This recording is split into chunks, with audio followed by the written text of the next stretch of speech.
बिहारी लाल की। आइए। तो महाराज, इसलिए कभी भी किसी चीज का दुख ना करें। जब जो चीज आपकी है ही नहीं तो उसका दुख क्यों करना। सब खुशी से रहा करो। आए हो तो जाओगे भी सही। तो महाराज आइए, देखिए। तो महाराज, ऐसे ही हमारे माता सती और भगवान भोलेनाथ जी दोनों ही कैलाश पर्वत पर बैठ के चर्चा कर रहे थे। पर इस बार देखिए, ध्यान से सुनना। भगवान भोलेनाथ जी माता सती को प्रसंग सुनाया करते थे, कथाएं सुनाया करते थे, जैसे रामायण, भागवत जी, अलग अलग प्रकार की कथाएं सुनाया करते थे। तो महाराज, अब एक दिन की बात है। एक दिन भगवान भोलेनाथ जी माता सती को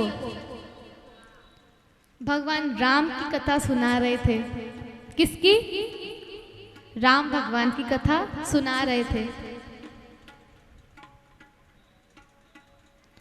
तो वो सुना रहे थे तो माता पार्वती ने, मतलब माता सती ने एक प्रश्न किया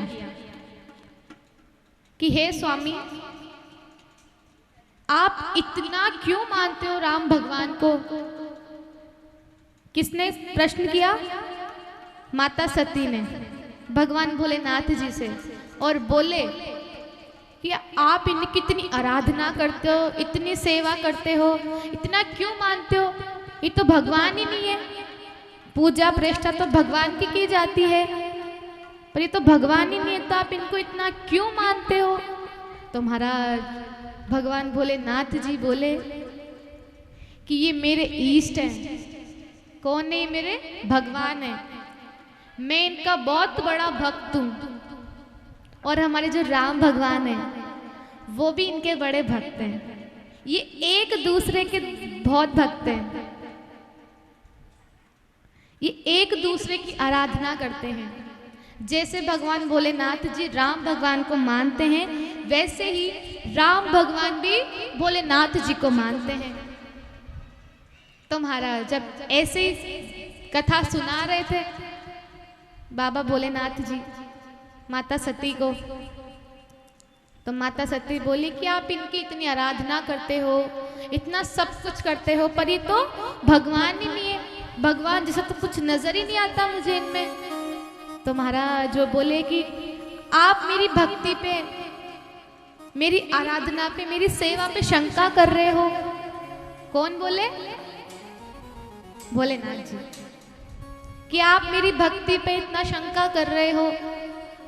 तो माता सती बोली कि मैं शंका नहीं कर रही, पर ये भगवान जैसे लगते ही नहीं, दिखते ही नहीं है। कि मेरा एक प्रश्न है आपसे कि मैं एक बार इनकी परीक्षा लेना चाहती हूँ, मैं देखना चाहती हूँ कि भगवान है या नहीं है। अब देखो उन्होंने परीक्षा क्यों ली।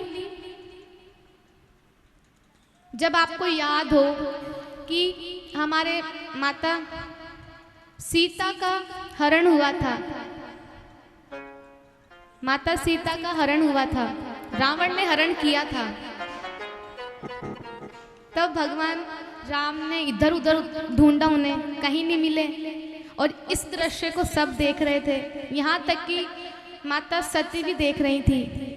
तो उस टाइम इन्होंने बाबा भोलेनाथ जी से बोला था कि ये भगवान है तो इनकी पत्नी का क्यों पता नहीं लगा पा रहे। इस कारण उन्होंने उनकी परीक्षा ली।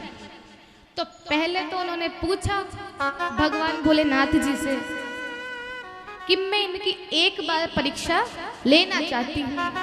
तो वो बोले कि आप मेरे इष्ट, मेरे भगवान, मेरे राम के ऊपर परीक्षा, कि हाँ मैं एक बार देखना चाहती हूँ कि भगवान है या नहीं है।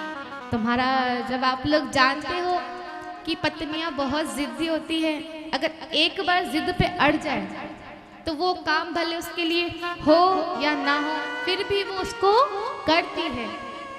तो महाराज जो बोले कि एक बार रहने दो, तो भगवान ने भी बोला कि ठीक है ले लो। अब देखो वो किस प्रकार परीक्षा लेने गई। जब हमारे भगवान राम का 14 वर्ष का वनवास हुआ था, जब उनका 14 वर्ष का वनवास हुआ था, तब उनको घर से बाहर निकाल दिया गया था और वो जंगलों में रहा करते थे, झोपड़ियों में, एकदम साधारण व्यक्तियों की तरह जैसे अपन जीते हैं वैसे ही वो रहा करते थे। और वो भी कहाँ तक? 14 वर्ष तक। तो महाराज जब ये सब दृश्य भगवान भोलेनाथ जी माता सती भी देख रही थी, और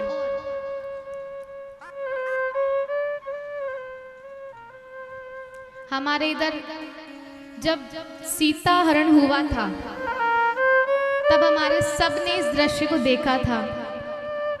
जब रावण एक पंडित जी के भेष में माता सीता के घर पर आए थे और बोले थे, उनकी जो कुटिया है, मतलब झोपड़ी, जो कुटिया होती है, वहां पर आए थे। और इधर हमारे जो राम भगवान और लक्ष्मण जी थे, वो जंगल में लकड़ियां काटने गए थे। कहाँ पर? जंगल में लकड़ियां काटने। और जो हमारे आप लोग जानते हो कि भाई साथ में होते ही उनके सबसे प्रिय थे, उनके कौन? लक्ष्मण जी, राम भगवान के। वो उनके भाई थे पर वो सबसे प्रिय थे।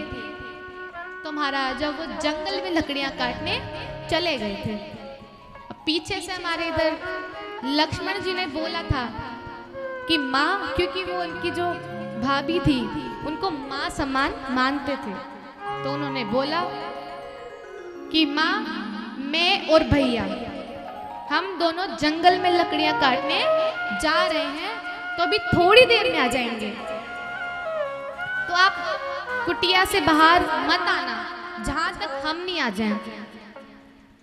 माता सती ने भी बोला, माता सीता ने भी बोला कि ठीक है, आप चिंता मत करो, मैं कुटिया से बाहर नहीं आऊंगी। फिर भी उन्होंने, लक्ष्मण जी ने देखो एक लक्ष्मण रेखा खींची थी कि जहां तक हम नहीं आए वहां तक आप कुटिया से बाहर मत निकलना। अब जैसे ही भगवान राम और लक्ष्मण जी चले गए जंगल में लकड़ियां काटने, इधर पीछे से हमारे रावण, दशानंद रावण आ गए। किसके भेष में? एक महाराज जी, एक पंडित जी के भेष में, और बोले कि कोई है? माता सीता के कुटिया में आकर बोले कि भिक्षाम देहि, मतलब कुछ खाने को दे दो, कुछ है। अब आप लोग जानते हो कि अगर अपने घर पे कोई मांगने आ जाता है, कोई पुजारी होते हैं जो पंडित होते हैं, वो कुछ खाने के लिए मांगने आ जाते हैं तो देना पड़ता है। अब इधर भी हमारे जो रावण था वो उनके पास गया और बोला कि कुछ खाने को है, कुछ फल फ्रूटी है तो वही दे दो, कुछ खाने को हो तो दे दो। तो महाराज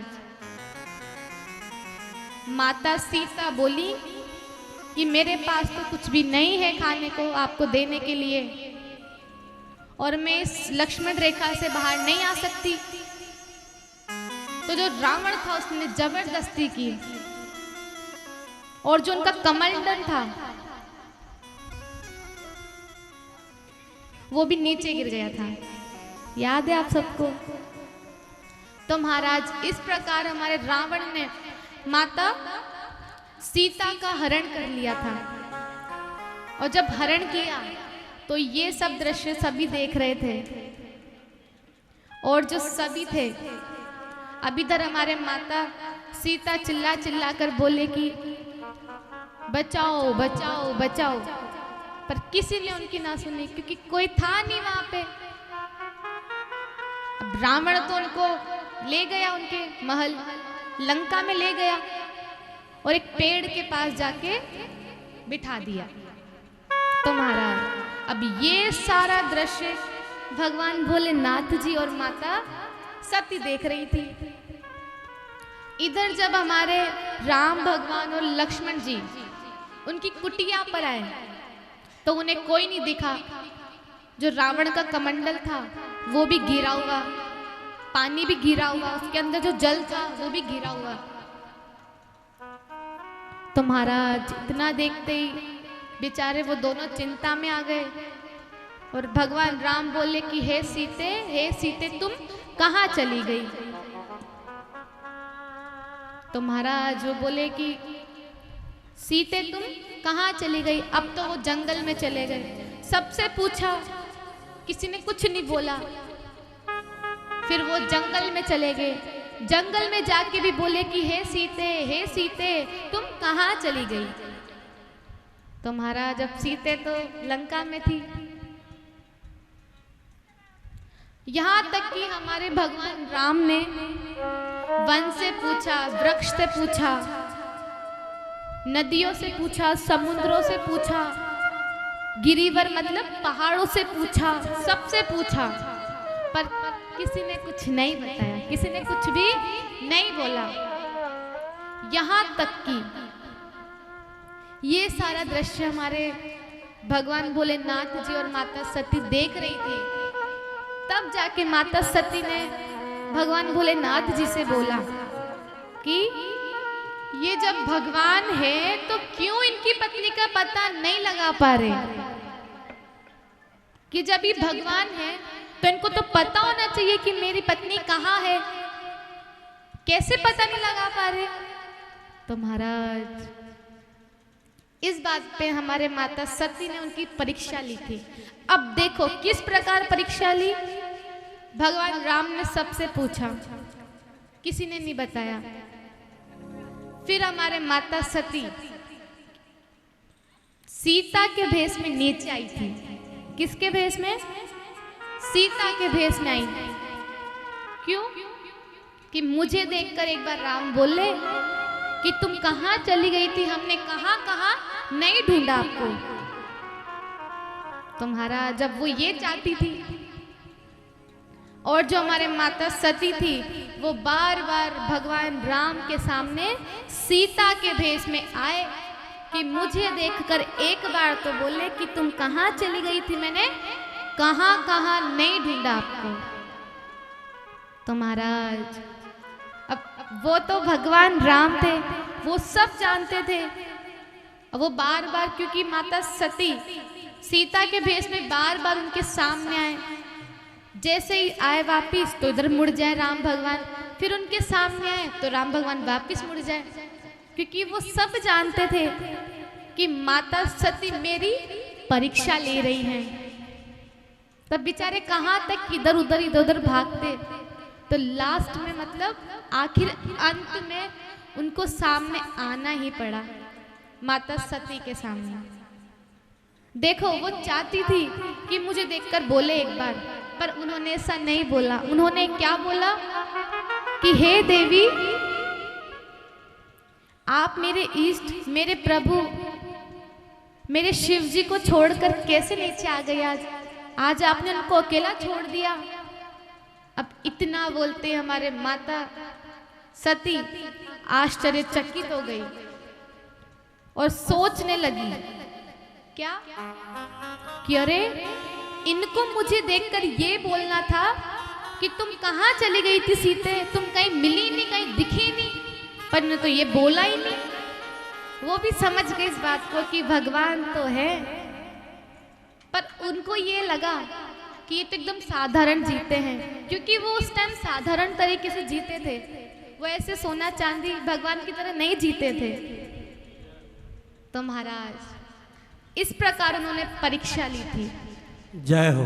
फिर इधर हमारे इतना बोलते ही माता सती बेचारी दुखी हो गई और वो ऊपर चली गई। ऊपर जाके कुछ नहीं बोली, एकदम चुपचाप खड़ी हो गई। फिर भगवान भोलेनाथ जी बोले कि आ गए परीक्षा लेकर। तुम्हारा जब बेचारी दुखी, अब क्या बोले, हाँ परीक्षा नहीं ली मैंने, तो बस ऐसे देखना था मेरे को। तो महाराज बोले कि नहीं नहीं, देखना नहीं था, आपने परीक्षा ली है। तो महाराज वो बोले कि नहीं, परीक्षा नहीं ली मैंने। अब जैसे ही हमारे माता सती भगवान भोलेनाथ जी के पास में बैठने लगी, क्या करने लगी, उनके पास बैठने लगी, इतने में ही भगवान भोलेनाथ जी ने मना कर दिया कि नहीं, अब आप मेरे साथ नहीं बैठ सकती। क्यों? क्योंकि आपने मेरी माँ के भेष में परीक्षा ली, जिनको मैं अपनी माँ मानता हूँ उनके ही भेष में आपने परीक्षा ले ली। तब मेरी माँ की जगह और आपकी जगह ऐसा नहीं हो सकता। अब आप मेरे साथ नहीं बैठ सकती, इस जन्म में तो बिल्कुल भी नहीं। हाँ, अगले जन्म में आप जरूर मेरे को मिलोगे, जरूर बैठ सकते हो, पर इस जन्म में आपका और मेरा प्रेम नहीं हो सकता। उन्होंने मना कर दिया, क्योंकि उन्होंने उनकी माँ के भेष में ले ली परीक्षा। अब सोचो, माँ के भेष में, माँ कितनी बड़ी होती है, उनके ही भेष में परीक्षा ले ली। तो भगवान भोलेनाथ जी नाराज हो गए, उनसे रूठ गए और बोले कि अब आप मेरे साथ नहीं बैठ सकते और आपका और मेरा प्रेम नहीं हो सकता, अब अगले जन्म में होगा। तो महाराज आइए,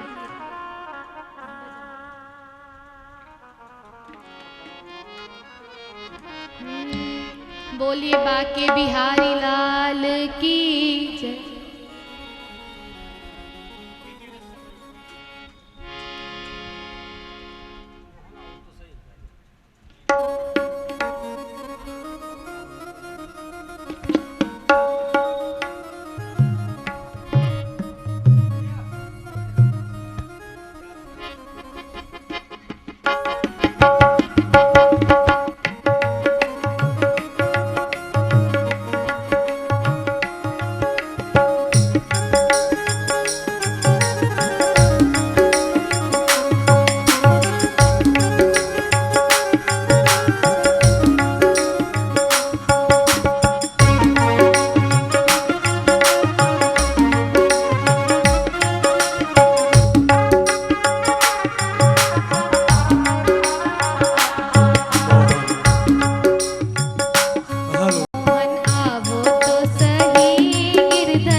मंदिर में मीरा एक लिखरी।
कहो तो सांवरा में जमुना जल बन जाऊं, ते कहो तो सांवरा में जमुना जल बन जाऊं, ते कहो तो सांवरा में जमुना जल बन जाऊं, ते कहो तो सांवरा में जल जमुना बन जाऊं, नावन लागे सांवरा रे रंग अंग बस जाऊं।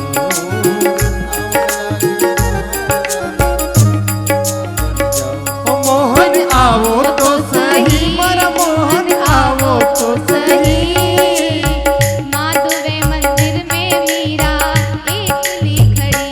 मोहन आओ तो सही, मारा गिरधर आओ तो सही, माधव मंदिर में मीरा एकली खड़ी, माधुर मंदिर में मीरा एकली खड़ी, माधव मंदिर में मीरा एकली खड़ी।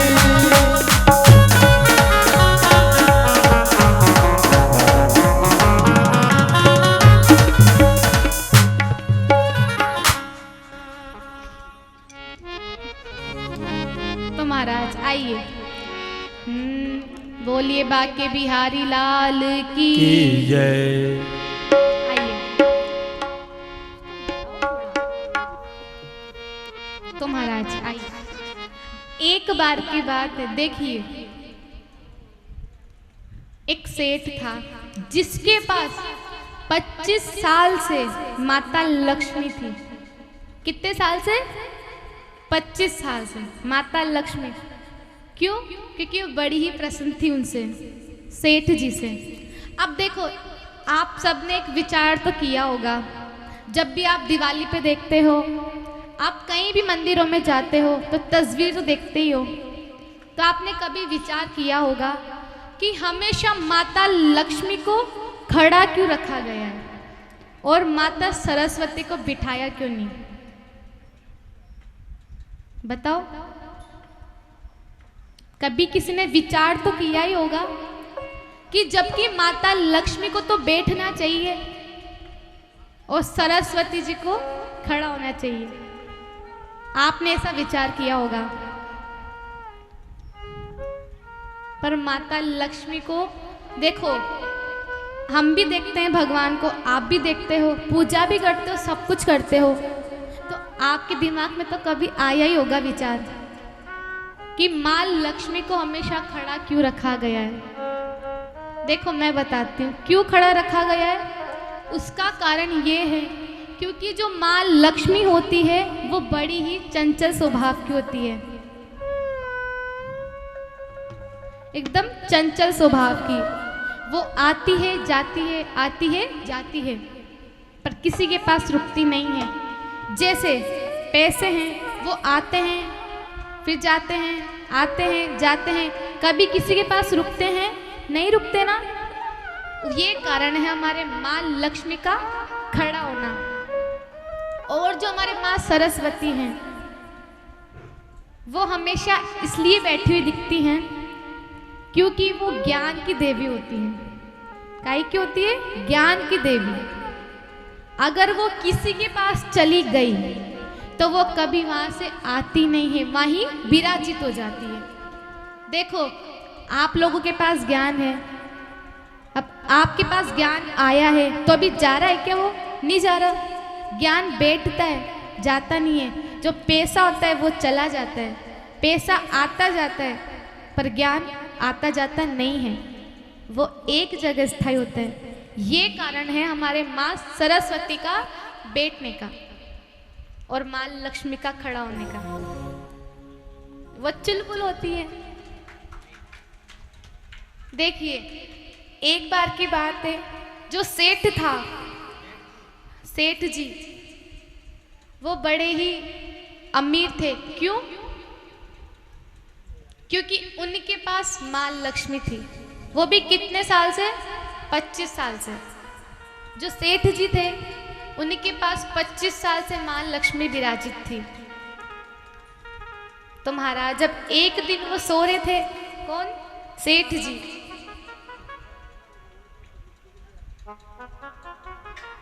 तो उनके सपने में माँ लक्ष्मी आई। और बोली कि देखो अब मुझे जाना होगा, अब मेरा टाइम आ चुका है, अब मैं आपके पास नहीं रुक सकती, अब मुझे जाना होगा। किससे बोल रही है माँ लक्ष्मी? सेठ जी से, कि अब मुझे जाना होगा, मैं नहीं रुक सकती। तो महाराज अब इधर जो सेठ जी थे उन्होंने बोला कि नहीं नहीं, आप कहीं नहीं जा सकती। क्यों? क्योंकि आपकी वजह से ही तो मैं जो भी बना हुआ, जितने बड़े सबसे बड़ा सेठ हूँ, जो भी कमाई है, जो भी धन दौलत है, वो सब मेरे पास आपकी वजह से ही है। मैं जो भी बना हूँ, मेरी जो भी जान पहचान है, इतना बड़ा अमीर बना हूँ, ये सब आपकी मेहरबानी है।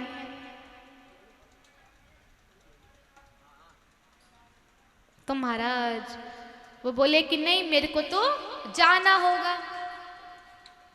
अब सपने में आके माँ लक्ष्मी बोले कि मेरे को जाना है,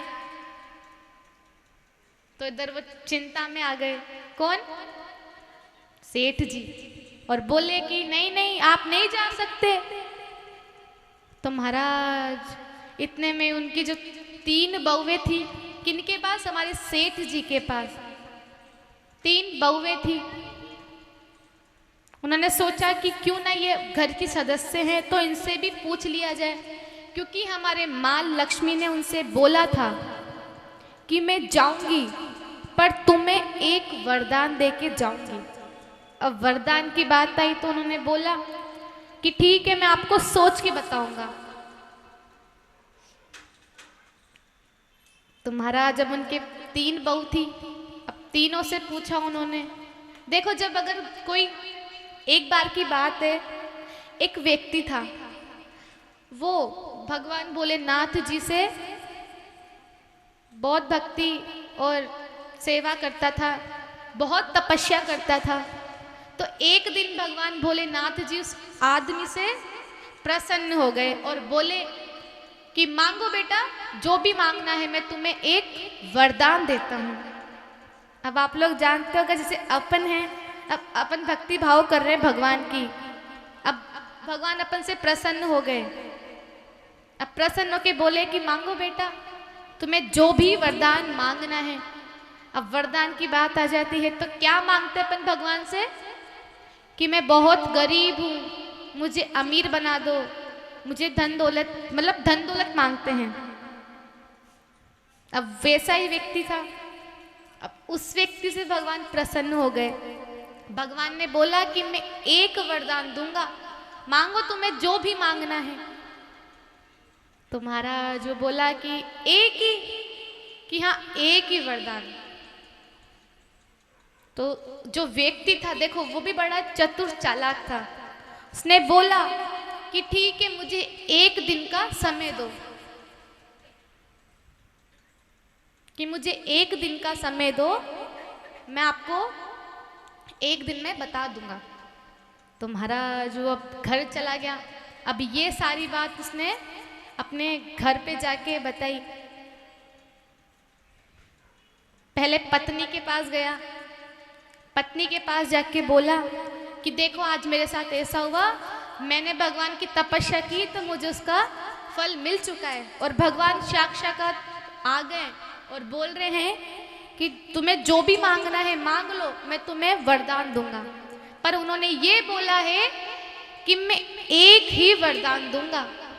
अब एक वरदान है, पहले तुम बताओ तुम्हें क्या चाहिए। तो पत्नी से पूछा, पत्नी ने बोला कि बहुत टाइम हो गया, मतलब बहुत समय हो गया, 15 साल हो गए अपनी शादी को, एक संतान नहीं हुई, तो भगवान से आप एक संतान मांग लो। अब उसकी इच्छा भी सुनी। फिर माँ के पास गया, अब माँ के पास जाके बोला कि माँ आज मेरे साथ ऐसा हुआ, मुझसे भगवान प्रसन्न हो गए और भगवान बोले कि एक वरदान दूंगा, मांग लो। अब मेरे पास एक ही वरदान है, अब मैं क्या मांगू, मुझे कुछ भी समझ नहीं आ रहा कि मैं क्या मांगू। तुम्हारा जब वो माँ से पूछा तो माँ ने बोला कि बेटा मेरी तो एक ही इच्छा है। कि माँ बोलो क्या इच्छा आपकी। कि मैं बूढ़ी हो गई हूँ, मैं अंधी हूँ, मुझे कुछ भी नहीं दिखता, तो भगवान से मेरे लिए आंखें मांग ले। तो महाराज जो बोले कि ठीक है भाई, पत्नी की इच्छा पूछी, पत्नी की इच्छा भी बता दी, माँ की पूछी, माँ की भी बता दी। अब बेचारे खुद की भी इच्छा थी कि मैं अमीर नहीं हूँ, मैं बहुत ही गरीब हूँ, मेरे पास तो कुछ भी नहीं है। अब इच्छाएं थी 3, वरदान था 1। अब बेचारा कैसे मांगता? तो देखो, अब वो एक महाराज जी के पास गया और महाराज जी के पास जाके बोला कि महाराज, आज मेरे से भगवान प्रसन्न हो गए और भगवान बोले कि बेटा तुझे जो भी मांगना है मांग ले, तेरे लिए एक वरदान देने के लिए मैं तैयार हूँ। अब मैंने ये सारी बात मेरे घर पे आके बताई। मैंने मेरी माँ की इच्छा पूछी तो माँ ने बताया कि मेरे को आंखें दिला दे, मैं बूढ़ी हो चुकी हूँ। पत्नी से पूछा तो पत्नी ने बोला कि संतान नहीं है, संतान मांग लो। अब मेरी खुद की भी इच्छा ये है कि मेरी खुद की भी इच्छा ये है कि मेरे पास कुछ भी नहीं है, मैं बिल्कुल ही गरीब हूँ, तो मुझे धन दौलत की भी आवश्यकता है। तो महाराज जो व्यक्ति था उसने ये सारी बात भी महाराज जी को जाकर बता दी। महाराज जी बोले कि तेरे पास एक ही वरदान है? वो बोला हाँ, मेरे पास एक ही वरदान है और इच्छाएं 3 हैं। अब मैं कैसे क्या बताऊं? वरदान है 1, अब इच्छाएं मेरे लिए तीनों ही आवश्यक है, तीनों ही इच्छाएं जरूरी है। तो महाराज ने एक ही उपाय बताया कि बेटा भगवान के पास जाके ये मांगना। अब ये सारी बात उन्होंने उस व्यक्ति को बता दी कि ऐसा बोलना तो तेरे तीनों ही वरदान पूरे हो जाएंगे, मतलब तेरी तीनों इच्छा पूरी हो जाएगी। अब दूसरे दिन वो भगवान के पास गया। भगवान बोले कि आ गया, सोच लिया? व्यक्ति बोला कि हाँ, मैंने सब कुछ सोच रखा। देख ले, एक ही वरदान दूंगा, 3 नहीं दे सकता मैं तेरे को, जितने तू मांगेगा उतने मैं नहीं दे सकता, बस एक ही वरदान दूंगा। तो महाराज बोले कि हाँ, मैं एक ही मांगूंगा, आप चिंता मत करो, मैं एक ही मांगूंगा। तो देखो कितना अच्छा मांगा उसने कि मेरे बड़े से महल में सोने की थाली में मेरी माँ मेरे बेटे को खाना खिलाते हुए देखना चाहता हूँ, कि मेरे बड़े से महल में सोने की थाली में मेरी माँ मेरे बेटे को खाना खिलाते हुए देखना चाहता हूँ। देखो तीनों इच्छा पूरी हो गई। बड़े से महल में मतलब जो व्यक्ति की इच्छा थी कि मैं अमीर बन जाऊं, गरीब हूं मैं तो अमीर बन जाऊं, धन दौलत आ जाए, तो बड़ा सा महल, यानी बड़ा सा महल तो उनके पास होता है जो अमीर व्यक्ति होते हैं। और मेरी माँ सोने की थाली में मेरे बेटे को खाना खिलाते हुए, अब माँ खाना जब भी खिलाएगी जब उनके पास आंखें होगी, ऐसे कैसे खिला देगी वो? उनके पास आंखें होगी तभी तो बेटे को खाना खिला पाएगी। जय हो। तो देखो बेटा भी आ गया, पत्नी की इच्छा थी कि बेटा चाहिए, बेटा भी आ गया, माँ की इच्छा थी आंखें, वो भी आ गई, महल भी आ गया, सब कुछ आ गया, एक ही वरदान में पूरी तीनों चीजें आ गई। देखो कितना चतुर चालाक था। इधर हमारे वो सेठ जी भी ऐसे ही थे। अब उनके पास 3 बहुएं थी, तीनों से उन्होंने जाके पूछा, जो सबसे बड़ी थी उनके पास गए पहले और बोले कि देखो बहू, आज मेरे पास माँ लक्ष्मी आई थी मेरे सपने में और बोल रही थी कि मेरे को जाना होगा, अब मैं ज्यादा नहीं रुक सकती, मैं 25 साल से तुम्हारे पास रुकी हूँ, अब मेरा टाइम आ गया, मुझे जाना होगा। अब ये सारी बात उन्होंने अपनी बड़ी बहू को जाके बता दी। अब बड़ी बहू बोली कि अगर माँ लक्ष्मी चली जाएगी तो अपने पास तो कुछ भी नहीं बचा, फिर क्या करेंगे अपन? तो महाराज वो बोले कि हाँ, तभी तो मैं बोल रहा हूँ, तभी तो तुमसे पूछ रहा हूँ कि बताओ। और माँ लक्ष्मी ने ये तक बोला है कि मैं एक ही वरदान दूंगी, मांग लो तुम्हें जो भी मांगना है। अब एक वरदान बताओ, मैं क्या मांगू? तो महाराज पत्नी जो बड़ी बहू थी वो बोली कि आप तो उनसे बोलो कि जो अमेरिका की संपत्ति है, धन दौलत है, वो सारी हमें दे दे। पहला वरदान ये। बड़ी बहू ने बताया कि जो भी अपनी अमेरिका में जो धन दौलत संपत्ति है वो सारी अपन को दे दे। ये इच्छा भी सुनी। इधर बीच वाली बहू के पास गए। बीच वाली बहू ने भी ये सब बोला कि उनको बोलना कि एक ही वरदान है, तो उनको जाके बोलना कि इस दुनिया की जितनी भी धन दौलत है वो सारी हमें दे दे, तो धन दौलत खत्म ही नहीं होगी। दूसरी बहू ने भी ये बोला। अब जो आप जानते हो कि घर में जो सबसे छोटी होती है बहू, बहू हो या बेटी हो, बेटी भी लाडकी होती है, सबसे छोटी होती है, बहू भी सबसे लाडकी होती है जो छोटी होती है। अब जो छोटी बहू थी, देखो जो छोटा व्यक्ति होता है वो बड़ा समझदार होता है। अब उनके जो घर था उसमें वो जो बहू थी वो सबसे छोटी थी। सेठ जी उसके पास भी गए। अब उसके पास जाके बोले कि छोटी बहू, मैंने सबसे पूछा, सबने अपने अपने विचार प्रकट किए, अब तुम भी बता दो। तो उन्होंने पूछा कि क्या हुआ? कि आज मेरे सपने में माता लक्ष्मी आई और मुझसे बोली कि मैं तुम्हारे पास 25 साल से हूँ, तो मुझे जाना होगा, अब मुझे जाने दो, मैं तुम्हें जाते जाते एक वरदान देके जाती हूँ। अब बताओ मैं क्या मांगू वरदान में? मैंने बड़ी बहू से पूछा तो बड़ी बहू ने बोला कि अमेरिका की संपत्ति धन दौलत मांग लो। बीच वाली बहू से पूछा तो बीच वाली बहू ने बोला कि पूरी दुनिया की धन दौलत संपत्ति ले लो। अब तुम बताओ कि मैं क्या मांगू? अब जो छोटी बहू थी वो बड़ी ही समझदार थी। अब उस बहू ने बोला कि आप उनको जाके बोलो कि हमें आपसे कुछ भी नहीं चाहिए, हमें आपसे कुछ भी वरदान नहीं चाहिए, आप जाओ, आप जा सकते हो। अब ये सब बातें वो दोनों बहुएं भी सुन रही थी। इतना बोलती वो दोनों बहू बोली कि अरे पागलों, कैसी बात कर रही हो, माँ लक्ष्मी जा रही है। आजकल जो भी हो रहा था ये अपने साथ, इतना अमीर बने अपन, वो सब माँ लक्ष्मी की कृपा से ही तो बने। अब तुम ये बोल रही हो कि जाओ, जाने दो उनको। तो महाराज इधर जो सेठ जी थे वो भी आश्चर्यचकित हो गए और बोले कि तुम कैसी बात कर रही हो, माँ लक्ष्मी जा रही हैं और उन्होंने एक वरदान दिया है, तो क्या मांगू और तुम बोल रही हो कि कुछ भी मत बोलो।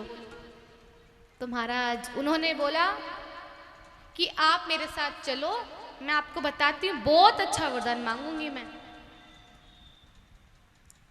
तो महाराज जब वो तीनों बहुएं और जो सेठ जी थे वो माँ लक्ष्मी के पास गए और माँ लक्ष्मी के पास जाके बोले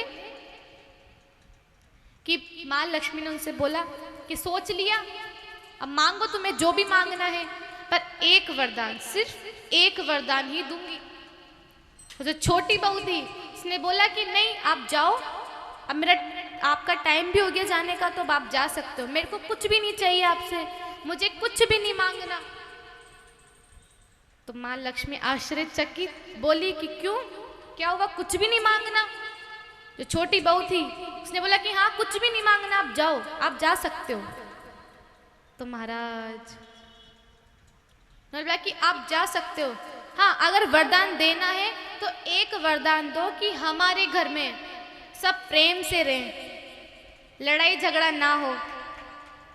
छोटी बहू ने बोला कि हमारे घर में सब प्रेम से रहे, व्यवहार से रहें, कभी लड़ाई झगड़ा ना हो, सुख शांति बनाए रखे और प्रेम बना रहे। देखो इतना बोलते ही माँ लक्ष्मी ने बोला कि नहीं, मैं अब कहीं नहीं जाऊं। सेठ जी आश्चर्यचकित, दोनों बहुएं भी आश्चर्यचकित। अब जो छोटी बहू थी उसने तो बोला ही था कि वरदान देना है तो ये दो कि हमारे घर में प्रेम बना रहे सबके बीच। तो महाराज माँ लक्ष्मी बोले कि नहीं, अब तो मैं नहीं जाऊं कहीं भी। सेठ जी बोले नहीं, चल जाओ, अब आप एक वरदान दे जाओ, बस हमें यही दे जाओ, मैं आप वरदान, और अब चल जाओ आप। तो माँ लक्ष्मी ने बड़ा ही सुंदर बोला कि नहीं, मैं नहीं जाऊं, क्योंकि मैं उसी घर में होती हूँ जहाँ पर एक तो साफ सफाई होती है और जहाँ पर लड़ाई झगड़े नहीं होते, प्रेम बना रहता है, मैं उसी जगह पे विराजित होती हूँ। मैं कहीं नहीं जाऊँ, अब मैं तो कहीं जाना ही नहीं है। अब देखो छोटी बहू की दिमाग बड़ी समझदार थी, इतना अच्छा वो मांगा उसने वरदान कि नहीं अब मैं कहीं नहीं जाऊँ। इसलिए हमेशा कहते हैं कि जितना हो सके उतना प्रेम से रहा करो, सबसे लड़ाई झगड़े मत किया करो। इधर हमारे वो जो सेठ जी थे बेचारे, वो भी आश्चर्यचकित।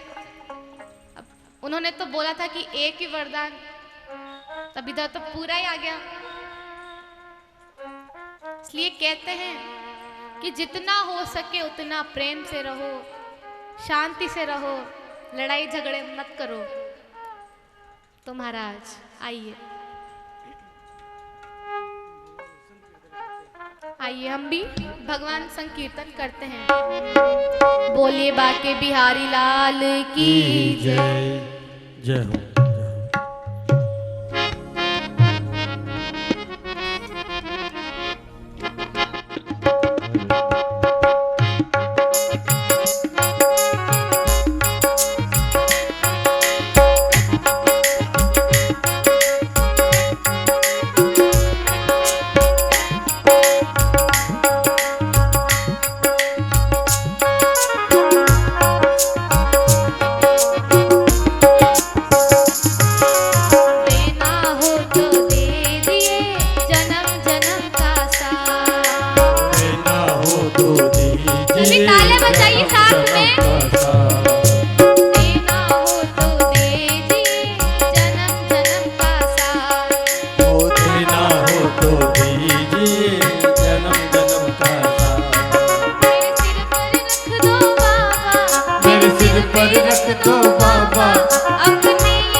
पर रख दो बाबा, मेरे सिर पर रख दो बाबा, अपने ये दोनों हाथ। देना हो तो दीजिए जन्म जन्म का साथ, देना हो तो दीजिए जन्म जन्म का साथ।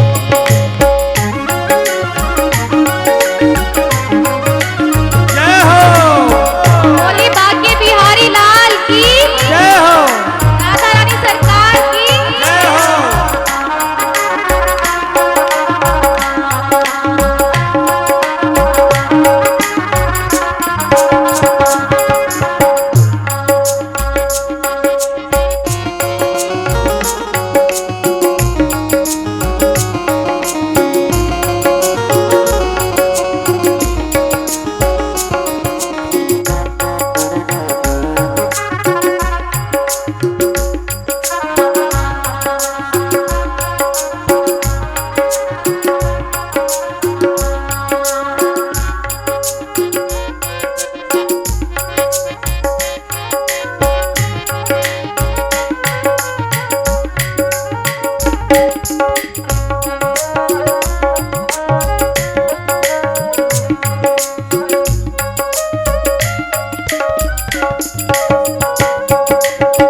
प्रभु है धन और दौलत क्या मांगे।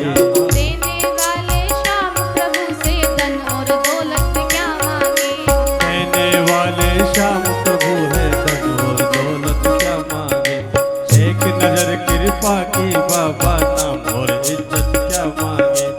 एक नजर कृपा की बाबा नाम और इज्जत क्या मांगे। मेरे सिर पर रख दो बाबा, मेरे सिर पर रख दो बाबा, अपने ये दोनों हाथ। देना हो तो दीजिए जन्म जन्म का साथ। देना हो तो दीजिए जन्म जन्म का साथ।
शरणागत को अपने गले लगाते हो।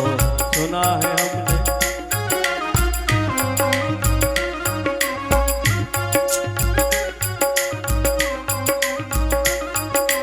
ऐसा हमने क्या मांगा जो देने से घबराते हो।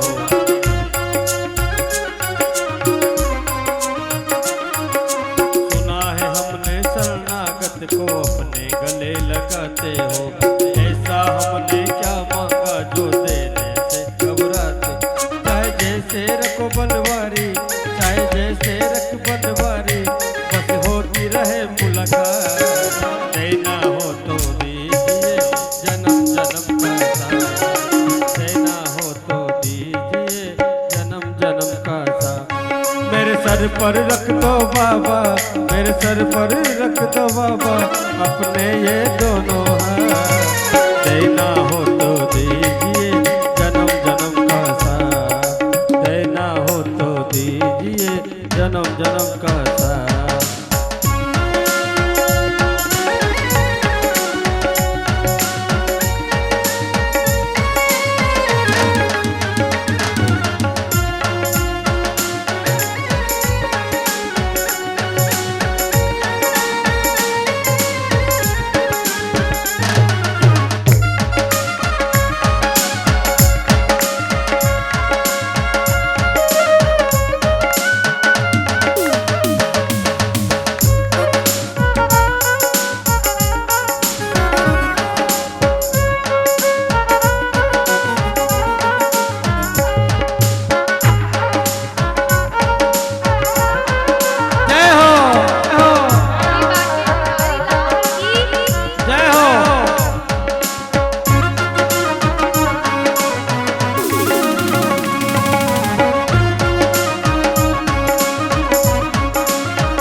झुलस रहे हैं गम की धूप में प्यार की छैया कर दे तू।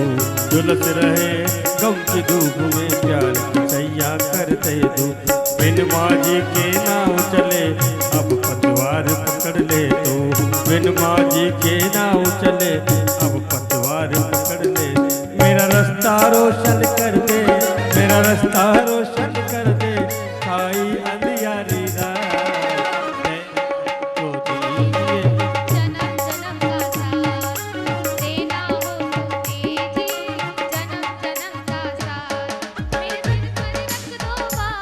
मेरे सर पर रख दो बाबा अपने ये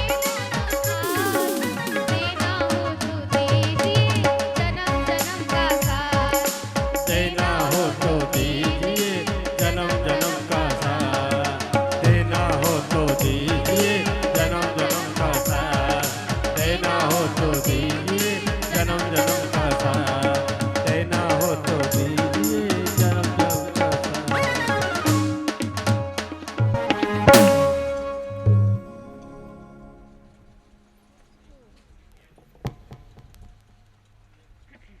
आइए बोली राधा रानी सरकार की। आइए तो महाराज इधर हमारे राजा दक्ष प्रजापति ने एक महायज्ञ करवाया। किसने? राजा दक्ष ने एक यज्ञ करवाया जिसमें सभी देवी देवताओं को बुलाया, लेकिन भोलेनाथ जी को नहीं बुलाया। क्यों? क्योंकि उनके साथ भूत रहा करते थे, भूत पिशाच रहा करते थे और उनके पास कुछ भी नहीं था, महल वगैरह भी नहीं था। इधर हमारे जो राजा दक्ष प्रजापति थे उन्होंने एक महायज्ञ करवाया था जिसमें सभी देवी देवता, जितने बड़े बड़े देवी देवता थे, सबको कुमकुम निमंत्रण पत्र, मतलब बुलाने वाला पत्र, इनविटेशन कार्ड, सबको निमंत्रण पत्र दिया, सभी को बुलवाया, सभी देवी देवताओं के आसन लगवाए, लेकिन महादेव जी को नहीं बुलाया। अब देखो, आप लोग जानते हो कि अगर आपके पड़ोस में शादी चल रही है और अब आपको इनविटेशन कार्ड ना दिया हो, मतलब निमंत्रण पत्र ना भेजा हो और साइड वाले के भेजा हो आपके पड़ोसी के, तो वो तो आपसे पूछ पूछ के जाएगा बार बार, कह रहे आज आपके तो पास में ही है, आपको नहीं भेजा इनविटेशन कार्ड, आपको नहीं भेजा इनविटेशन कार्ड। बार बार उनसे पूछेंगे कि निमंत्रण पत्र नहीं भेजा आपको, हमें तो भेजा है, हम तो जा रहे हैं। अब देखो उस टाइम सभी देवी देवताओं को निमंत्रण पत्र भेजा था, तो जो देवी देवता थे वो भी कैलाश पर्वत के ऊपर से होके जा रहे थे और सभी पूछ भी रहे थे माता सती से, किनसे? माता सती से, कि आपके तो पिताजी हैं, आपको नहीं बुलाया, आप नहीं जा रहे? महायज्ञ करवाया आज तो उन्होंने, महायज्ञ का कार्यक्रम रखा है, तो आप नहीं जा रहे? तो महाराज माता सती कुछ नहीं बोली, माता सती चुपचाप बैठी थी। अब आधे देवी देवता इतना सज धज के कैलाश पर्वत से होके जा रहे थे और सभी पूछ रहे थे कि आप नहीं जा रहे आज, जबकि आपके तो पिता हैं वो, आपको तो जाना चाहिए, पर आप जा नहीं रहे। अब तो चुपचाप कुछ बोली नहीं। अब ये सारा दृश्य हमारे माता सती देख रही थी। अब हमारे भगवान भोलेनाथ जी तो राम जी के ध्यान में बैठे हुए थे, वो तो कुछ नहीं बोले। अब विचारों के मन में भी विचार आया कि हाँ आज तो यज्ञ है और मेरे पिताजी ने नहीं बुलाया, ऐसा कैसे हो सकता है? तो महाराज इतनी सी देर में ही हमारे नारायण जी भी आ गए, नारद मुनि, और बोले कि माँ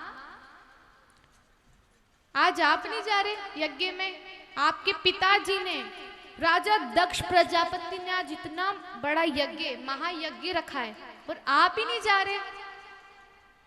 तो महाराज जो माता सती बोली कि कोई बात नहीं, वो तो मेरे पिताजी हैं, मैं तो बिना बुलाए भी, बिना इनविटेशन कार्ड मतलब निमंत्रण पत्र बगैर भी जा सकती हूँ, बिना निमंत्रण पत्र के भी जा सकती हूँ। क्यों? क्योंकि वो तो मेरे पिता हैं, मुझे कोई निमंत्रण पत्र की आवश्यकता नहीं है। और कोई बात नहीं, भूल गए होंगे, वो समय नहीं मिला होगा, कार्य में व्यस्त होंगे तो भूल गए होंगे, तो कोई बात नहीं, मैं बिना बुलाए भी उनके पास जा सकती हूँ।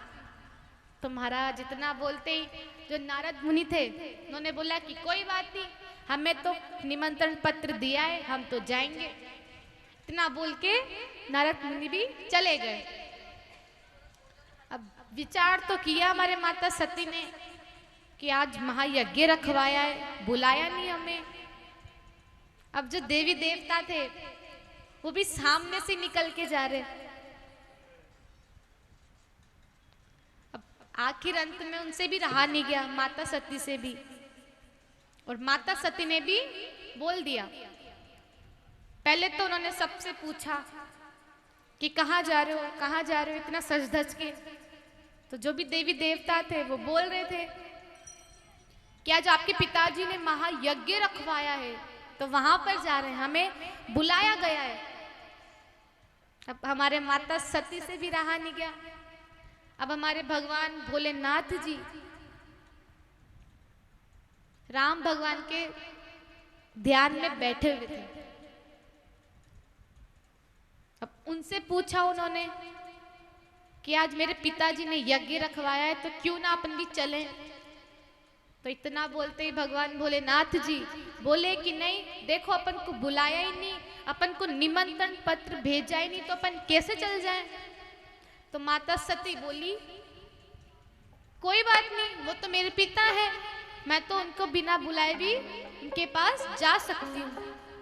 तो भगवान भोलेनाथ जी बोले कि नहीं नहीं, पिता है पर अभी आप मेरी पत्नी हो, तो साथ में बुलाएंगे तभी जाएंगे, अन्यथा नहीं जाएंगे। और उन्होंने मना कर दिया कि नहीं, ना तुम जाओगी ना मैं जाऊंगा, निमंत्रण पत्र मिलेगा तभी जाएंगे अपन, अन्यथा नहीं जाएंगे।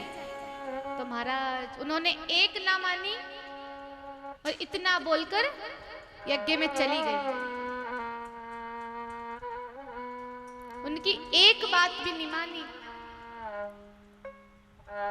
और बोली कि नहीं, वो तो मेरे पिता है, मैं तो जाऊंगी। अब इतना बोलकर वो चली गई। अब जैसे ही गई तो वहां पर देखा कि अरे यहाँ पर तो महायज्ञ चालू हो गया, मतलब स्टार्ट हो गया। ये तो यज्ञ चल रहा है। मेरे पिताजी तो ऐसे हैं, इतने व्यस्त हो गए हैं इतने कार्य में कि हमें पत्र भी नहीं भेजा, निमंत्रण पत्र भी। मुझे तो लगा कि शायद भूल गए होंगे, काम में व्यस्त होंगे, पर ये तो काम में व्यस्त नहीं है। इन्होंने तो जानबूझ के नहीं भेजा पत्र, क्योंकि राजा दक्ष प्रजापति को भगवान भोलेनाथ जी पसंद नहीं थे। क्यों? क्योंकि उनके साथ भूत पिशाच रहा करते थे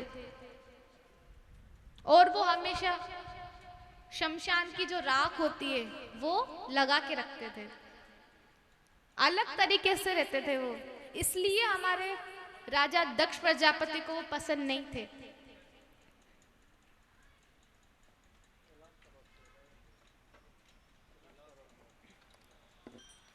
और यहाँ तक कि वो कैलाश पर्वत पर रहा करते थे। इसलिए भी उनके पास कुछ भी नहीं था, महल वगैरह भी नहीं था। एक बर्फीला पहाड़ जिसे कैलाश पर्वत बोलते हैं, वो वहां पर रहा करते थे। कौन? भगवान भोलेनाथ जी। अब इधर जो हमारे माता सती थी वो इधर यज्ञ में आ गई। अब उन्होंने सब जगह देखा कि अरे यहाँ पर सबका सिंहासन है, पर मेरे शिव का सिंहासन नहीं है, मेरे प्रभु का सिंहासन नहीं है। सबका सिंहासन था, सभी बैठे हुए थे, देवी देवता सभी। यहाँ तक कि हमारे भगवान भोलेनाथ जी के मित्र विष्णु जी,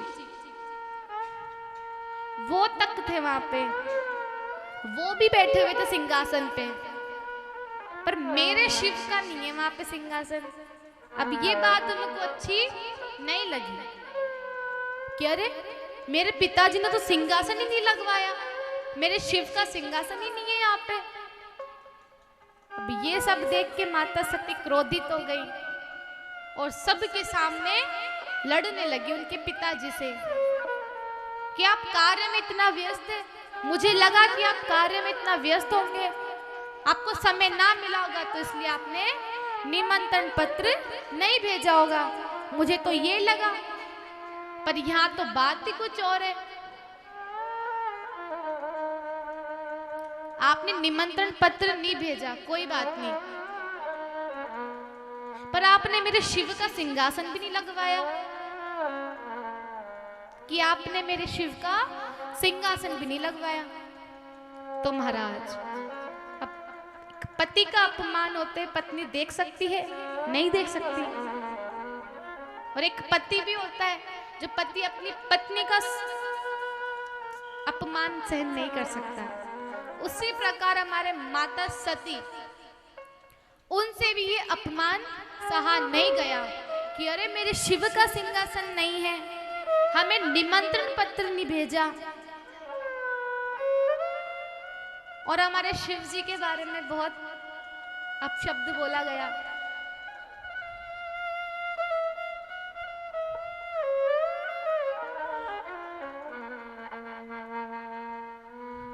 अब हमारे माता सती क्रोधित, उन्होंने बोला कि देखो आपने मेरे शिव का सिंहासन नहीं लगवाया, तो अब मैं उनके पास किस मुंह से जाऊंगी?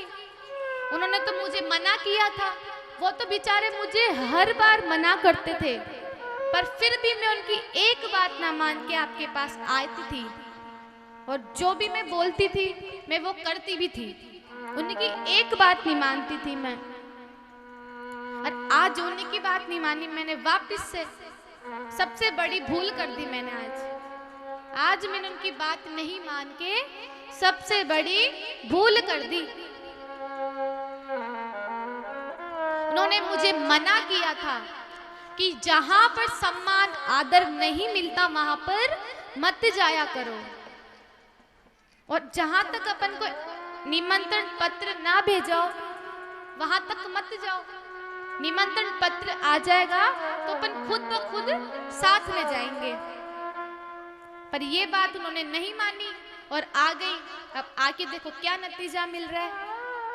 अब वो उनके पिताजी से बोल रही हैं, कौन? माता सती, कि देखो पिताजी, मैं उनकी बात काट के, मतलब उनकी बात को ना मानते हुए आपके पास आई कि ये मेरे पिताजी हैं, बेचारे काम में व्यस्त होंगे इसलिए भूल गए होंगे, वो ये सोच के आई। पर यहाँ तो बात ही कुछ और है। सबका सिंहासन है पर मेरे शिव का सिंहासन नहीं है। और अब मैं वापस कैलाश पर्वत पर नहीं जा सकती। जय हो। क्यों? क्योंकि उन्होंने मुझे बार बार मना किया था कि नहीं जाना पार्वती, नहीं जाना, मतलब सती नहीं जाना। पर मैंने उनकी एक बात ना मानी और मैं आ गई। और अब मैं नहीं जा सकती उनके पास वापस। और बोली कि मैं अब नहीं जाऊं उनके पास, अब मैं भले यहाँ पर ही अपने प्राण त्याग दूंगी पर उनके पास नहीं जाऊंगी। जय हो। क्यों? क्योंकि उन्होंने मुझे इतना मना किया, फिर भी मैं उनकी बात नहीं मानी और यहाँ पर आ गई। ये मेरे पिताजी हैं, व्यस्त होंगे तो भूल गए होंगे। और इसी प्रकार हमारे माता सती ने उनसे उनके पति का अपमान सहा नहीं गया। अब एक पत्नी, एक बात बताओ, एक पत्नी अपने पति का अपमान देखते सहन कर सकती है? नहीं कर सकती।